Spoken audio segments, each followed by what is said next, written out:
Bonjour à tous. Bonjour, bonjour, bonjour. Ça fait longtemps que j'ai pas fait une vidéo de choix de lecture personnel. À vous de choisir ce qui vous convient.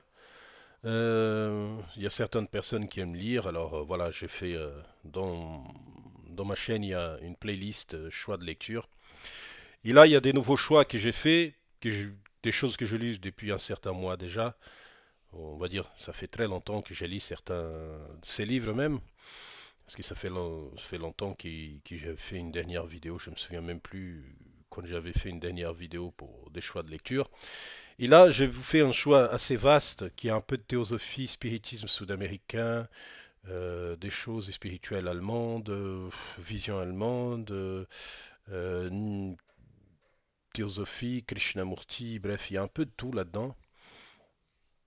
Et bref, il y en a beaucoup de choses. Je vais commencer ce choix de lecture par un livre que j'ai acheté et que j'ai lu qu'on peut trouver assez facilement sous Amazon, parce que moi, les livres que j'achète qui sont d'ordre, on va dire, occulte, ésotérique et aux connaissances spirituelles, vous pouvez commander, mais ça vous coûtera plus cher. Je comprends. Vous pouvez trouver à la FNAC aussi, mais il faut précommander. Avec Amazon, je commande une journée ou deux, j'ai déjà le livre, vous voyez. Alors, dans ce livre-là, en fait, dans la lumière de la vérité, d'Abid Rushin. Certaines personnes connaissent très bien et savent de quoi je parle. Je vais lire le texte qui est dans, dans la couverture de ces trois livres. Cet ouvrage transmet le savoir, les structures de la création, la connaissance des lois de la création, permet de comprendre les causes, les effets, les événements spirituels passés, présents et à venir. Qui sommes-nous? D'où venons-nous? N'allons-nous? Les questions fondamentales qui nous préoccupent, nous les humains, sont traitées avec clarté et objectivité.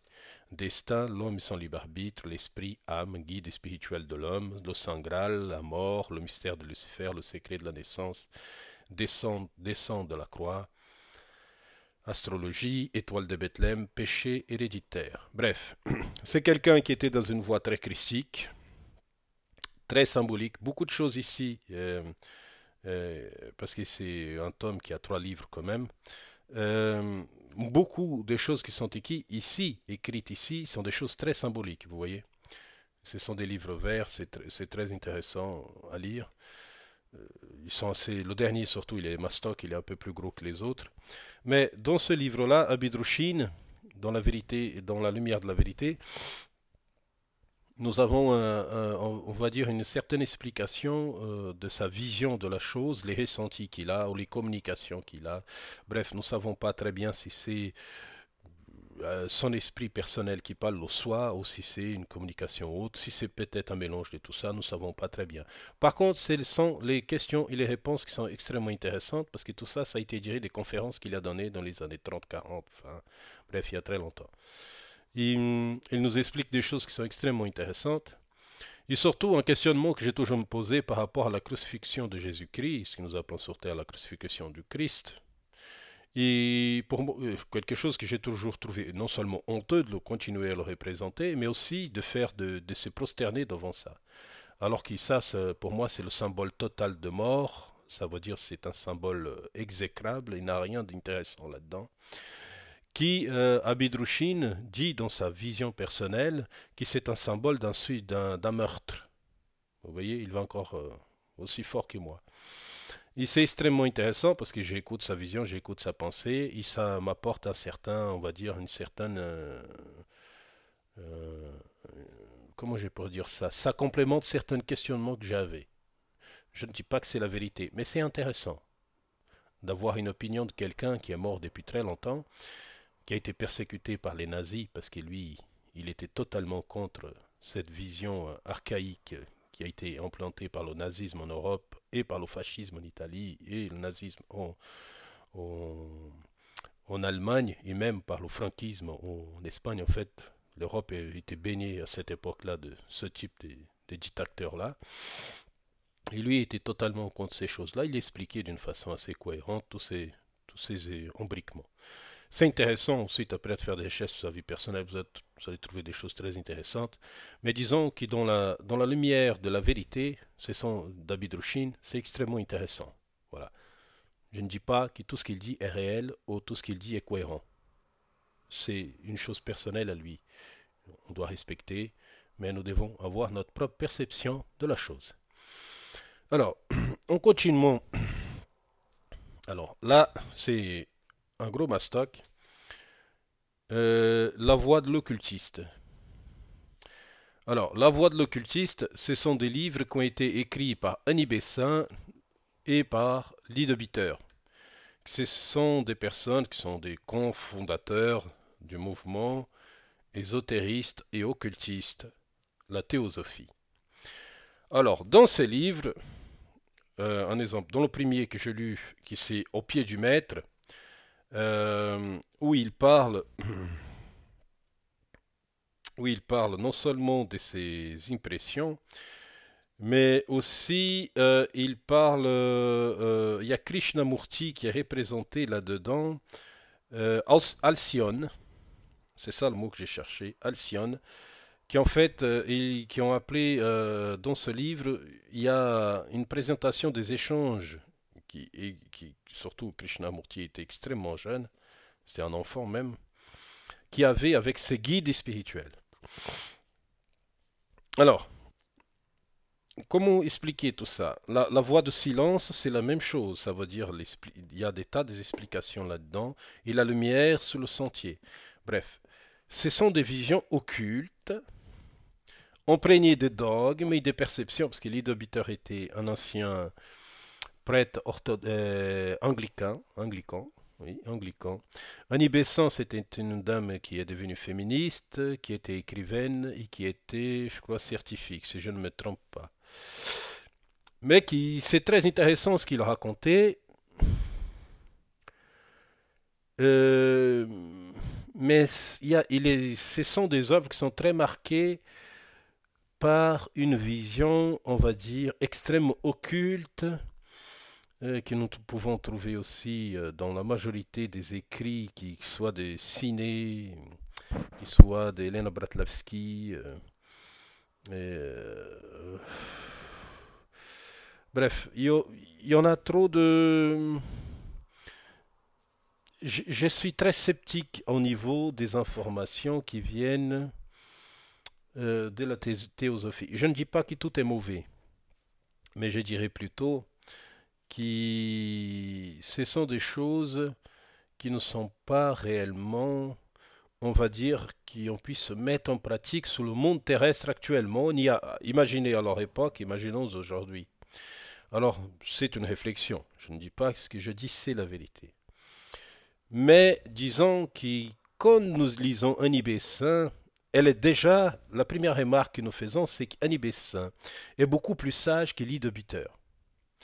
Nous trouvons qu'Annie Bessin est beaucoup plus ouverte sur le plan de la spiritualité qu'Elie de Bitter, qui c'est un monsieur qui par ailleurs avait une personnalité assez exécrable et assez difficile. Ça, c'est ce que les gens lui disent, moi je ne connais pas. Hein. Mais on voit dans ses écrits qu'il est rempli de dogmes et de perceptions. Et que cette influence indienne dans sa croyance anglicaine, christique et anglicaine, appelons ça comme ça lui a apporté, disons, plus de force de que quelque chose de réellement, on va dire, intellectuellement parlant, quelque chose de plus approfondi. Ça reste vague. Je trouve qu'Annie Bessin est beaucoup plus clair dans ses propos. Le premier livre, Lee de Bitter, parle plus. Dans le deuxième, il parle moins. Et c'est Annie Bessin qui parle un peu plus. Et dans le troisième, nous trouvons à peu près aussi qu'Annie Bessin prend un peu plus les rênes de la chose. Mais je ne dis pas que ce n'est pas intéressant. C'est une voie. C'est un mélange de l'Occident et de l'Orient et de l'Asie. Bref, c'est un mélange de tout ça. C'est intéressant, c'est ce qu'a toujours été la théosophie.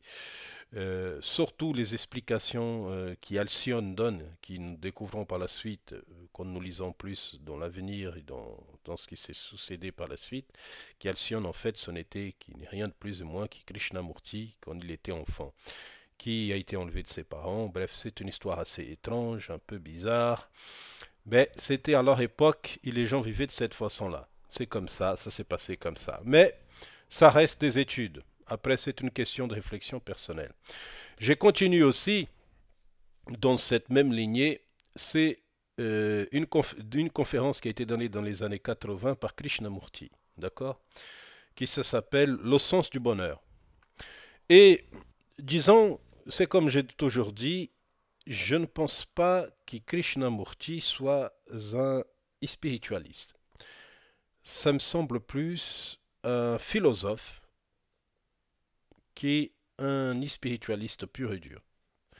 Ça veut dire il y a beaucoup de questionnements dans ces livres. Un exemple, je vous donne. Il y a quelqu'un qui lui pose la question, qu'est-ce qu'est l'âme? Notre culture, notre civilisation a inventé le mot âme. Ce qu'il dit, c'est vrai. La civilisation n'étant qu'une autre que le désir de vouloir collectif d'une multitude des gens. Regardez les civilisations indiennes. N'est-elle pas l'aboutissement des désirs, des volontés de la multitude? Toute civilisation est le résultat de ce qu'on peut qualifier de volonté collective. C'est vrai ce qu'il dit aussi. Et dans ces cas précis, la volonté collective est décrétée. Il décrète qu'il devait exister quelque chose d'autre que le corps physique qui meurt et qui se décompose, quelque chose de beaucoup plus grand et de beaucoup plus vaste, indestructible, immortel. Elle est donc instaurée, cette idée de l'âme. Il ne peut que, de temps à autre, il existait un ou deux individus ayant découvert par eux-mêmes certains aspects de ces choses extraordinaires qu'on appelle l'immortalité. Cet état où la mort n'existe pas, tous les esprits médiocres ont alors déclaré oui, ça doit être vrai, il doit avoir raison, et parce qu'ils tiennent à l'immortalité, ils s'agrippent au mot âme. Bref, c'est un livre très instructif, c'est des questions-réponses des personnes qui s'est posées qui étaient en train de le regarder, se poser et lui il répondait. Vis-à-vis ce qu'il dit par rapport à l'âme, c'est vrai, c'est réel, c'est quelque chose de disons, c'est pas stupide, mais il y a, vous comprendrez ce qui c'est l'esprit, ou ce qui c'est, on va dire, le composite âme, appelons ça comme ça, c'est quand seulement vous vivez une expérience dans les deux domaines, ça veut dire celle de l'esprit, celle de l'âme, ou même celle du corps astral, ou même celle du plan mental. Si vous vivez ces expériences-là, vous comprenez en fait ce qui lui, peut-être, n'a pas vécu. Ça veut dire c'est que euh, l'humain est le composite de plusieurs agencements de plusieurs choses. Ça veut dire mental, astral. Astral qui est extrêmement dominé par tout ce qui est sentimental, sentiment humain, désir, passion. Ça veut dire c'est ce que nous appelons le corps animal. Le corps animal, ce que nous avons. Ensuite, le plan mental, c'est le plan de la création pure. Ça veut dire ça se crée, ça se détruit. Bref, c'est le plan mental. L'univers, il est mental à la base. Et quand vous vivez dans l'expérience de l'âme, vous comprenez qu'en fait, vous êtes un être qui vit des expériences avec plusieurs, disons, enveloppes différentes, pour certains d'entre nous. Et quand vous vivez, et dans cette vivance, vous accumulez des expériences. La même chose quand vous comprenez ce qu'est l'esprit. Vous comprenez que l'esprit est le tout, en fait, il n'a pas de désir, il est juste amour permanent, il émane en permanence, il émane de lui cette chose en permanence, une sorte d'amour profond, absolu, inconditionnel, et je pèse mes mots, parce qu'il n'a pas de mots pour traduire cette essentialité-là. Ça veut dire c'est juste, disons, un atome de lumière géant, pour certains, plus petit pour d'autres, ça dépend des états d'évolution de cette entité. Et cette chose-là, ce n'est qu'amour, en fait. Il émane en permanence de l'amour. Alors, nous pouvons que tomber sous une réflexion assez simple. C'est en fait, pour votre âme, c'est une expérience de plus. Pour votre âme aussi, c'est une expérience avec un corps astral nouveau. Pour votre âme aussi, une expérience avec un mental neuf. Et pour votre esprit, en fait, ce n'est qu'une continuation permanente de ce qu'il est. Et qu'il essaie de transformer tout autour de lui dans la même symbolique, celle de l'amour absolu, inconditionnel, fraternel, tout ce que vous voulez.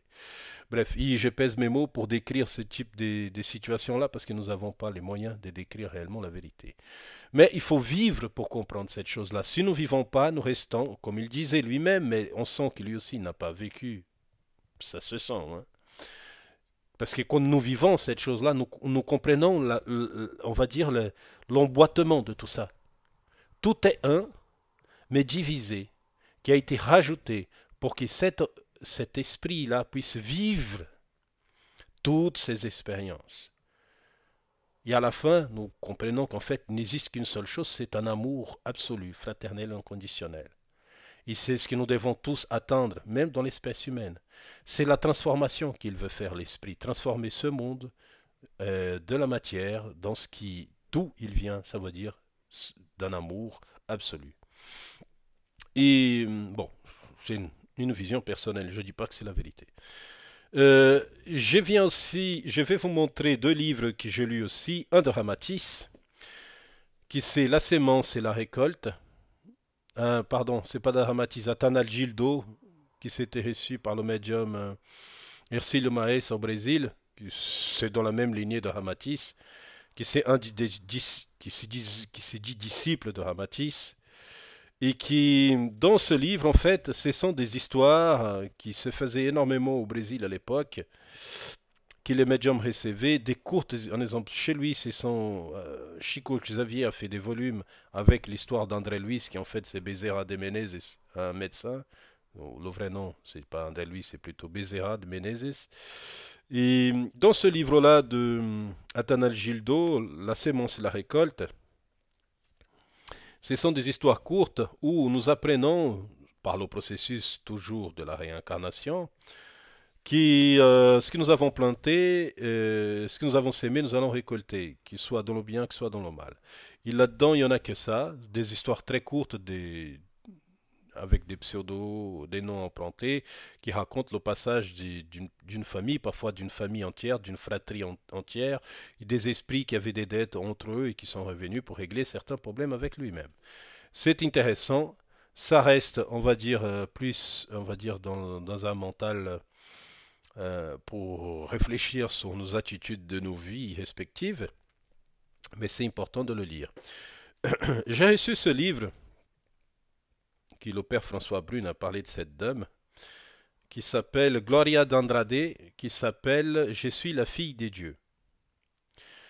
Alors, j'ai eu cette dame au téléphone, nous avons discuté, elle m'a envoyé ce livre gracieusement pour que je puisse le lire.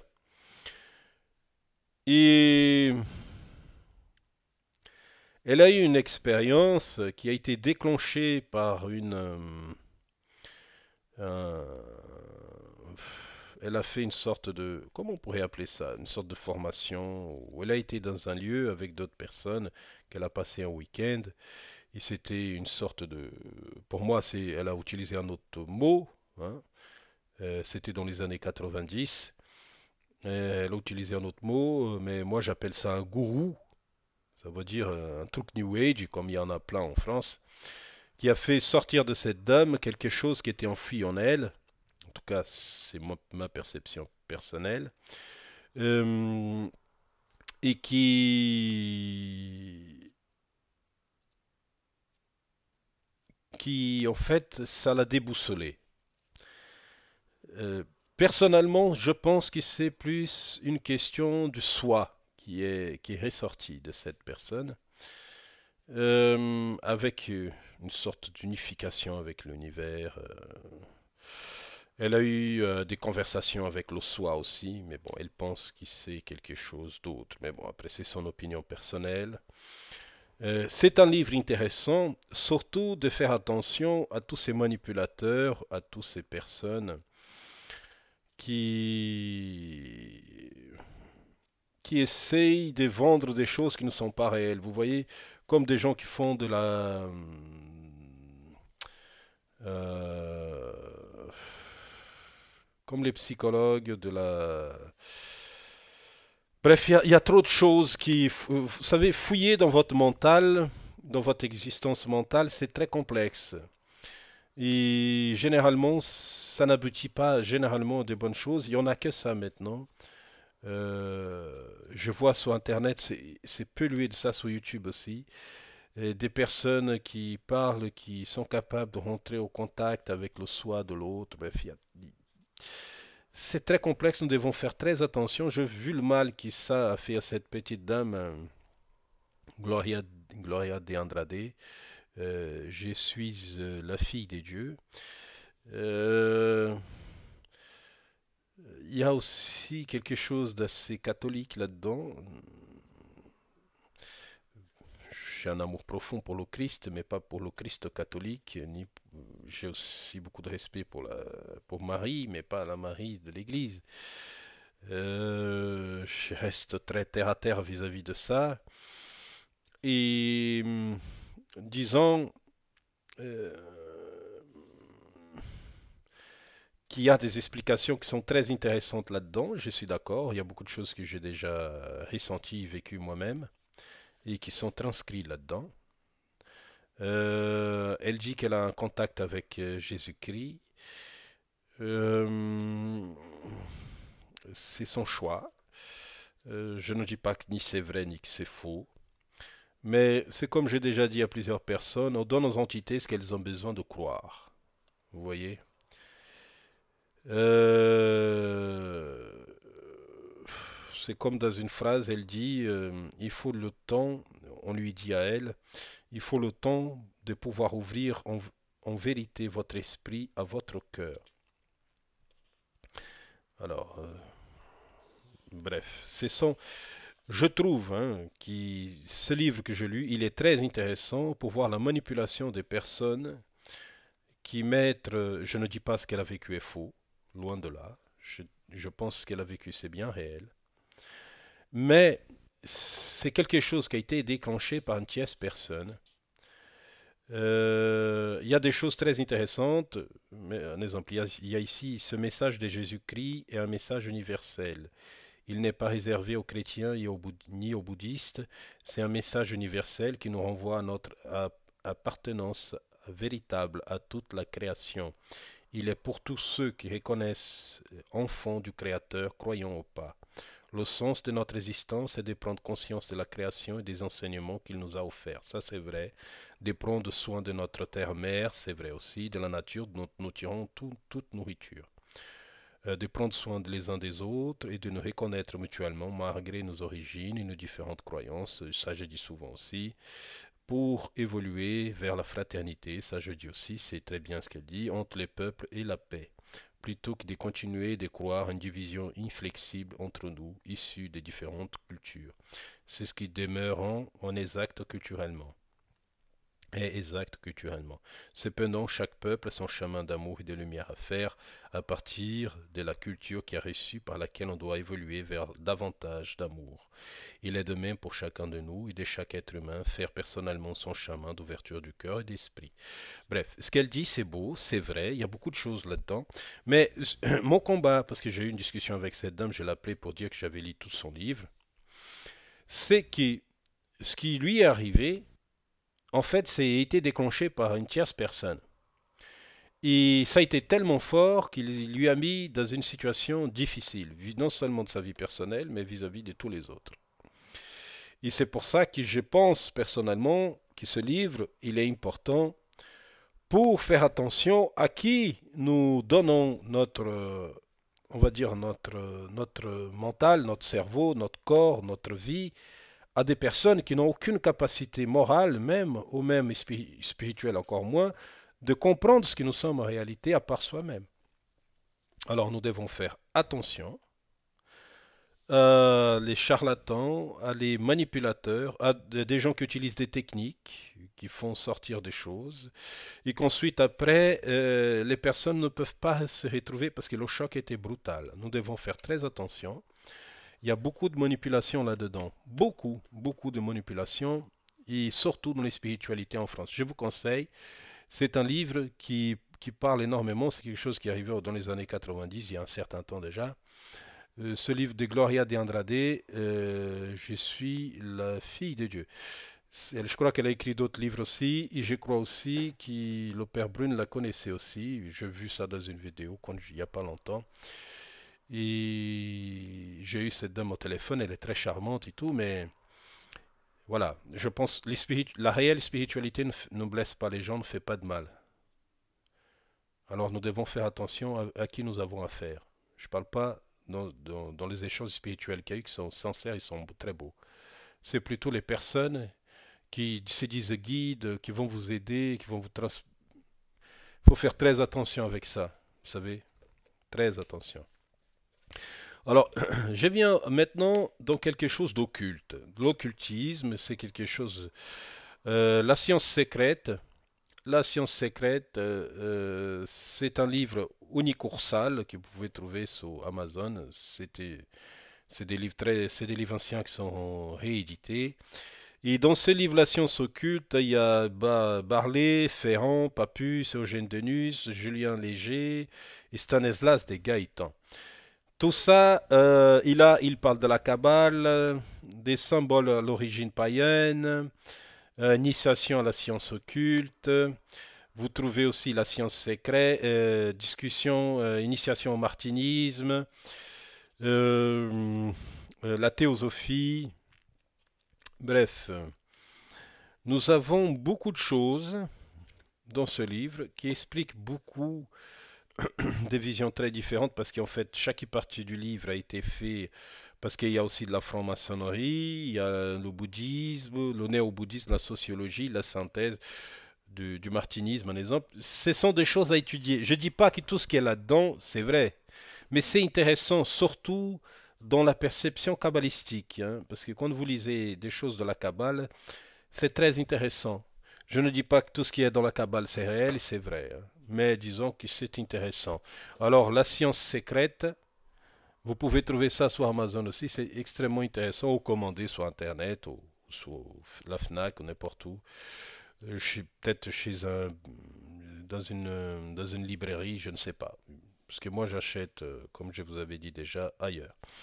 Alors, ça, c'est un livre extrêmement intéressant. Un livre assez petit, assez court, qui s'appelle La réincarnation et la métempsychose des Papus, qui en fait s'appelait Docteur Ancouze, dans son vrai nom.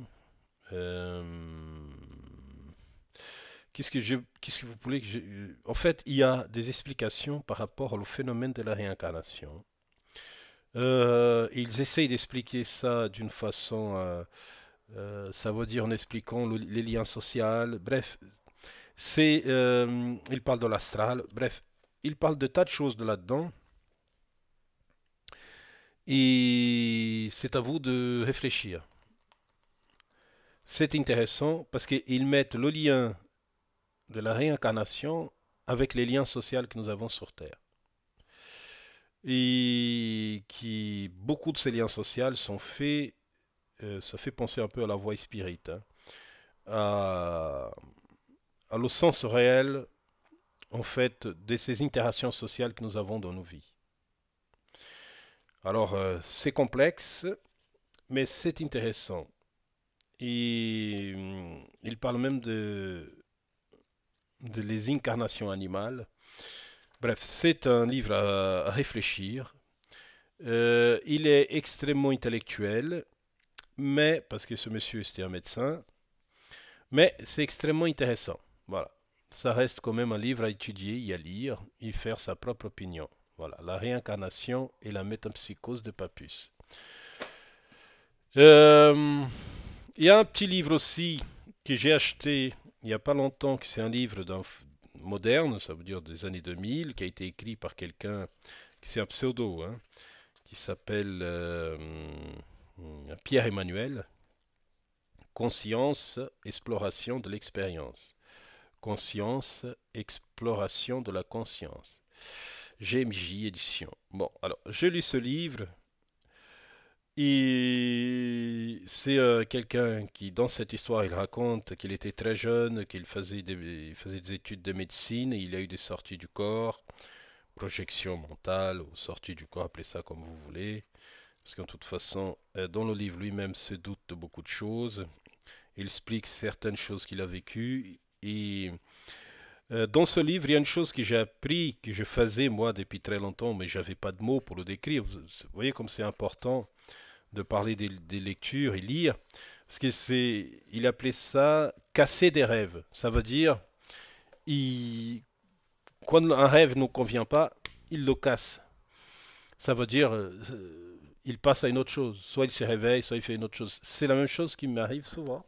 Ça veut dire, quand je suis en train de rêver, je prends conscience que je suis en train de rêver. Souvent.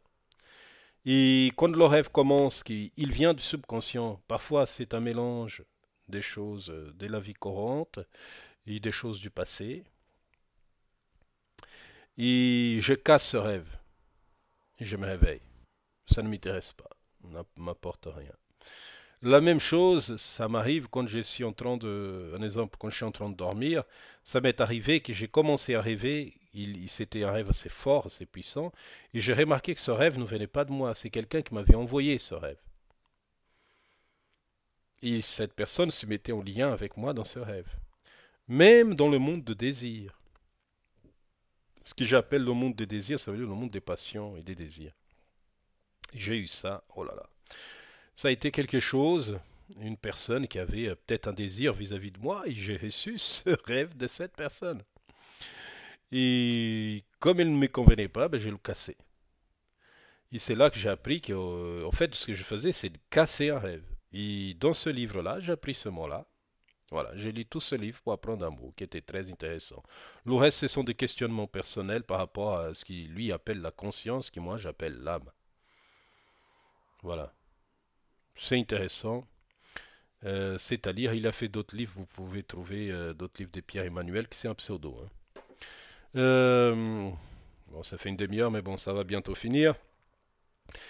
L'Obsession, un vieux livre, un très vieux livre d'Alain Kardec, qui c'est un recueil des livres, qui a été des livres non, qui a été en fait, c'est un recueil des choses qui ont été extraits des revues Espírite qu'il y avait en France à l'époque, en France et en Belgique, si je ne me trompe pas, des pays de langue francophone.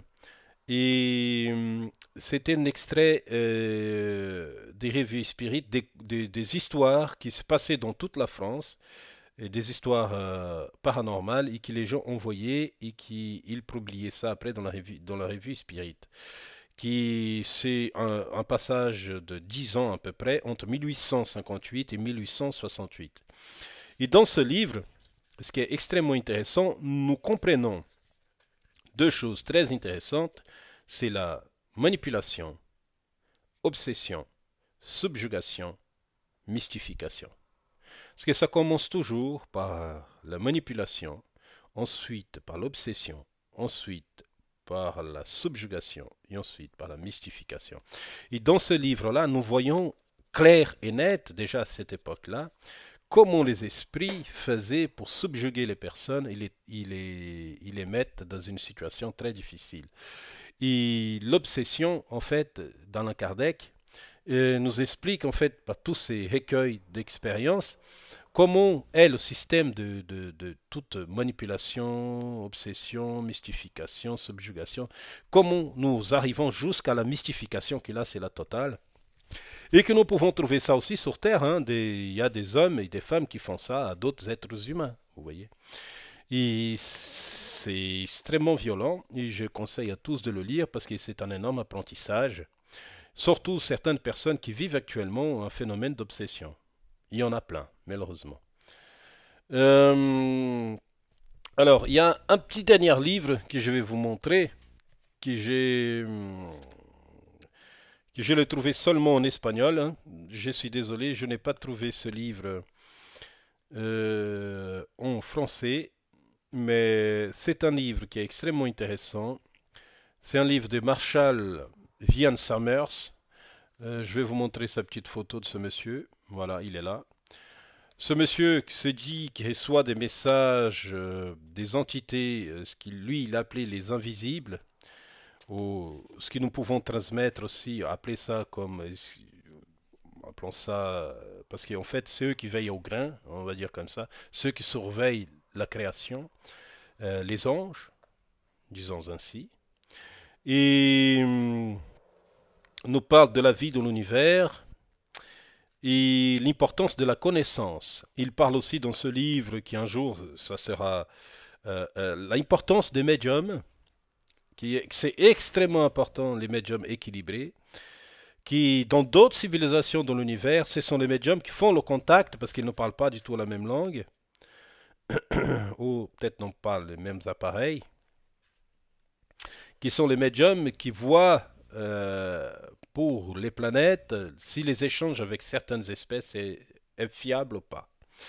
Bref, il parle de tas de choses ici, l'importance de la connaissance et de l'information universelle, qui c'est la chose plus importante, la prise des informations, et qui dans l'univers, en fait, nous devons arrêter de faire arrêter de faire l'enfant, en fait, en face de l'univers, et comprendre que l'univers est quelque chose de très important, et qui, dans l'univers, toutes les choses s'y échangent. Il n'y a pas de gratuité dans l'univers.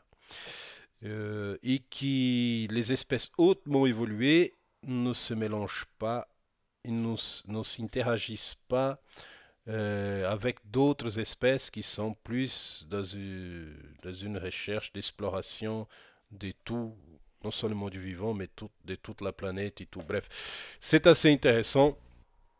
Voilà, je l'ai pris en espagnol parce que j'arrive à lire en espagnol. La vida en el universo. La vie dans l'univers. Marshall Vian-Sarmers, vous pouvez trouver, parce que j'ai déjà fait une autre vidéo où j'ai parlé de lui.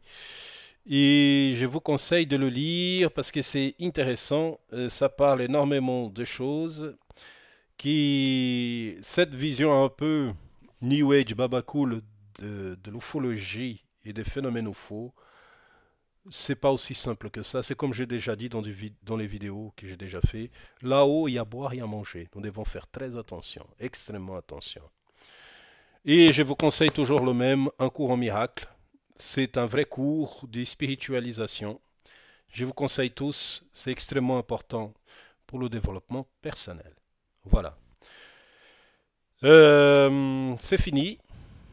Je vous souhaite une bonne continuation. J'espère que ces livres vous aideront. Vous faites un choix là-dessus. Vous aideront à trouver votre chemin et trouver votre tranquillité.